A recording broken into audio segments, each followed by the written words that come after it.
Hola, buenas tardes. Nosotras somos alumnas de la Universidad del Golfo de México, Campus Martínez de la Torre, y a continuación les vamos a dar una breve explicación sobre el impacto de la teoría educativa en el proceso informativo, al igual que propuestas por los teóricos analizados durante el semestre con el fin de distinguir sus aplicaciones en la actualidad.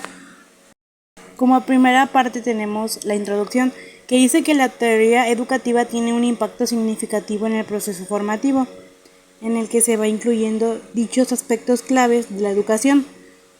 También nos da la base para poder entender mejor el proceso de enseñanza-aprendizaje para asegurarnos que las prácticas educativas sean efectivas y adaptadas a las necesidades de cada alumno.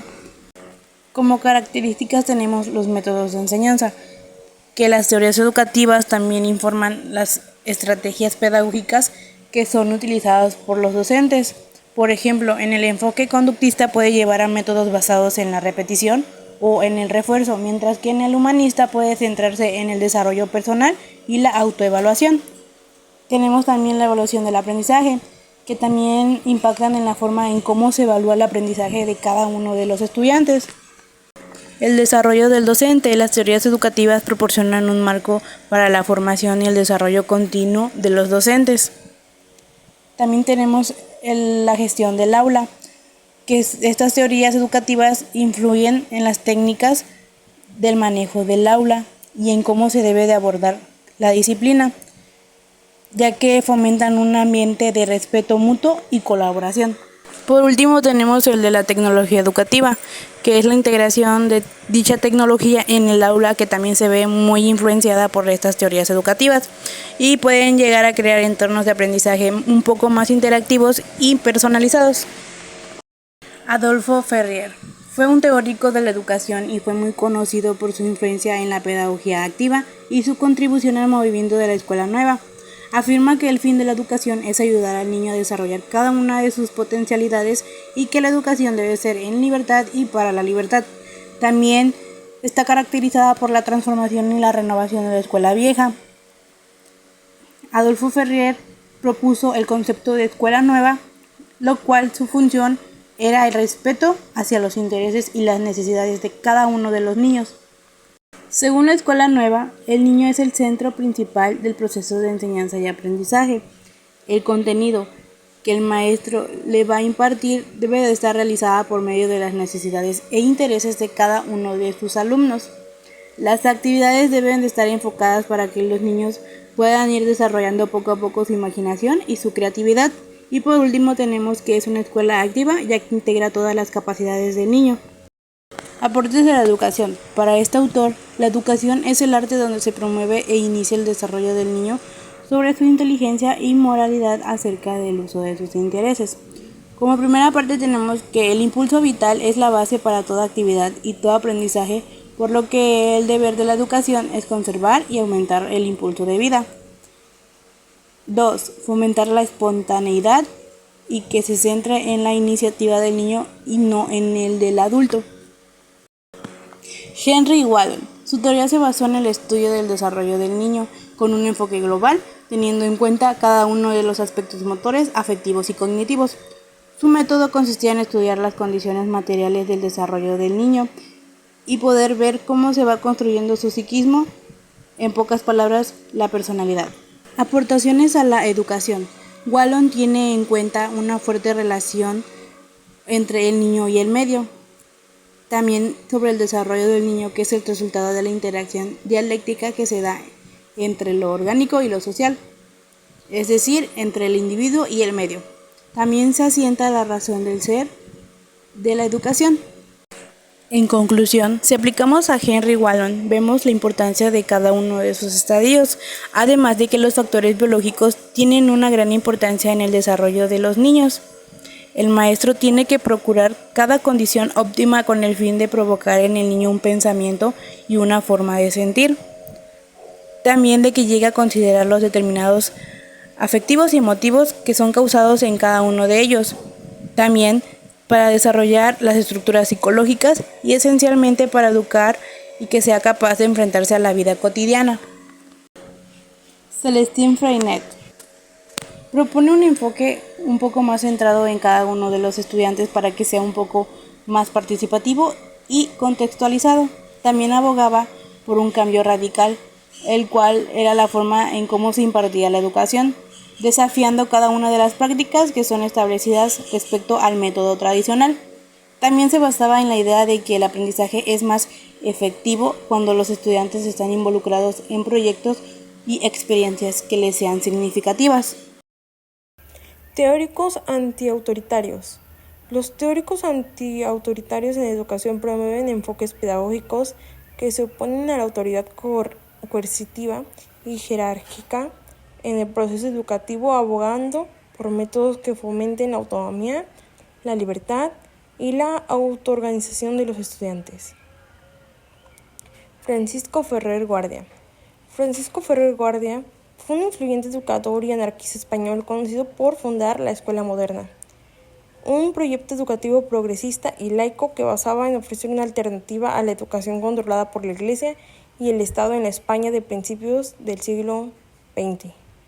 El legado de Ferrer Guardia ha perdurado a través de las décadas como un símbolo de la lucha por una educación libre, laica y emancipadora. Sus principales aportaciones fueron la fundación de la Escuela Moderna, educación laica y racionalista, métodos pedagógicos progresistas, persecución y propaganda educativa y persecución y martirio. Ahora, Gerard Mendel. Es un psicoanalista francés conocido por su trabajo en el campo de la psicología y el psicoanálisis, particularmente en el análisis institucionales y el estudio de autoridad. Es conocido por su enfoque en el análisis institucional, un campo que estudia las estructuras dinámicas internas de las instituciones y su impacto en los individuos que los conforman. Una de las principales contribuciones de Mendel es su análisis de la autoridad y su impacto en el comportamiento humano.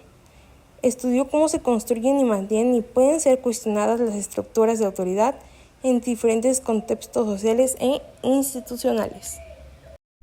Bueno, yo les voy a hablar sobre los teóricos autoritarios, comenzando con el autor Carl Rogers, que fue más que nadie la persona responsable de la expansión del asesoramiento psicológico y de la psicoterapia, más allá de los ámbitos de la psiquiatría y el psicoanálisis, extendiéndolos a todas las profesiones de la relación, tanto de ayuda psicológica, educación, sanidad y mediación. Otro autor importante y destacado es Michel Lobrot, que fue un humanista, psicólogo, pedagogo francés, autor de numerosas obras, uno de los principales fundadores de la pedagogía institucional. Él propuso avanzar hacia una autogestión educativa mediante la cual las personas pudieran desplegar todas sus capacidades y no quedarse encortejadas en los mecanismos de unas instituciones que fomentaban la sumisión, limitando a la creatividad y la libertad propia de la condición humana. Lo que caracterizaba a Michel Lobrot es sin duda la importancia que él le tomaba a la pedagogía institucional, concebida como el análisis dentro de lo que ocurre dentro y fuera de las instituciones educativas. Es aquella que permite a los humanos hacerse cargo en forma total o parcial de su propia forma de creación y conocimiento. Antonio Gramsci fue un filósofo, político, sociólogo, periodista y teórico marxista italiano, fundador y presidente del Partido Comunista de Italia. Debido a sus pensamientos e ideas, fue un preso político durante el régimen fascista de Benito Mussolini. Gramsci se convirtió en uno de los teóricos marxistas más destacados gracias a sus aportes teóricos en conceptos como la hegemonía cultural, el bloque hegemónico y el posmodernismo relacionado con la sociedad de consumo.